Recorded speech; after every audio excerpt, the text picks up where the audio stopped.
So I know there's a lot of debate about the governing bodies in the US, so I was wondering if you could explain it to us. Yeah, I think this will be really beneficial for you international families to hear as well as domestic ones as well. Because especially on the domestic side, a lot of families think of it as like American sport. But what you got to remember is soccer is a very different sport to American football, basketball, baseball. So you've got to look at it completely differently. So obviously you have the 5 different governing bodies. You have the NCAA, which has Division 1, 2 and 3, the NJCAA and the NAIA. Now, although the NCAA says Division 1, 2 and 3, that is no promotion relegation, it also does not mean that one is better than the other. A lot of people automatically think Division 1 is the best because it has a 1 next to it.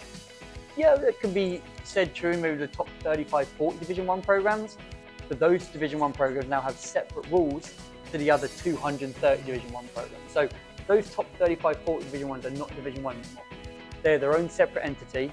But if you look at the rest of the Division 1s, the majority of Division 1 schools, well, a top 30 school, Division 2 school, NAIA school in the country probably comfortably beat some of those in a lot of cases. So Division 1, Division 2, Division 3, there's no one that's better than the other. Obviously, Division 3 has its nuances because it's more based on the academic side of things.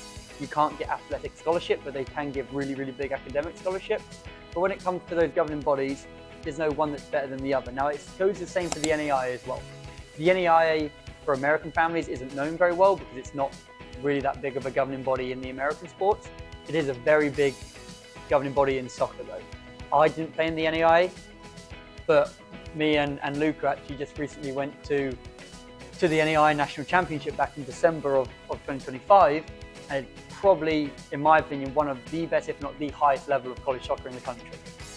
Some other people might have other opinions, and that's the point. There's no one that's better than the other. I've seen NAIA teams comfortably beat Division 1 teams. I've seen Division 2 beat NAIA teams. There's always one that can be better than the other. It can depend on the area of the country. It can depend on that certain recruitment cycle. But everyone thinks that there's one that's better than the other. But I think the best level of soccer is the NAIA because they have less rules. You get a lot of different type of players that can play professional before come into it. But the whole point is about getting to know the school, the coach, is it right for you, regardless of the name on the door. Now, when it comes to the NJCAA, 2-year schools, a lot of people think, well, that's just for people that aren't academically as far ahead. Well, yeah, that's what they were invented for. But now it is a soccer tool. 9 times out of 10, the guys and girls that go into 2-year schools and start there will end up on a better scholarship at a better 4-year school than if they go straight into a 4-year school in their first year. Because a lot of 4-year schools do not recruit freshmen anymore. They want someone that they know has played college soccer, has grades, and get more academic scholarships that's better for their budget.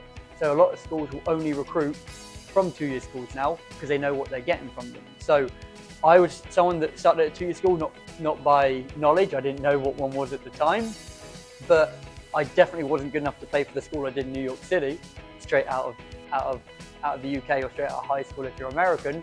But doing that 2 year at the 2-year school allowed me to get an offer at a school that was probably academically and athletically higher than I was 2 years prior. So the big thing I always want to say with the governing body is there's no one that's better than the other.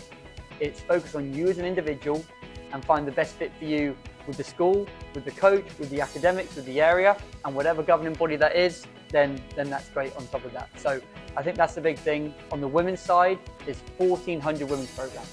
On the men's side, there's just under 1,200. There is a place for every one of you to play if you take out trying to focus too much on what governing body it's in.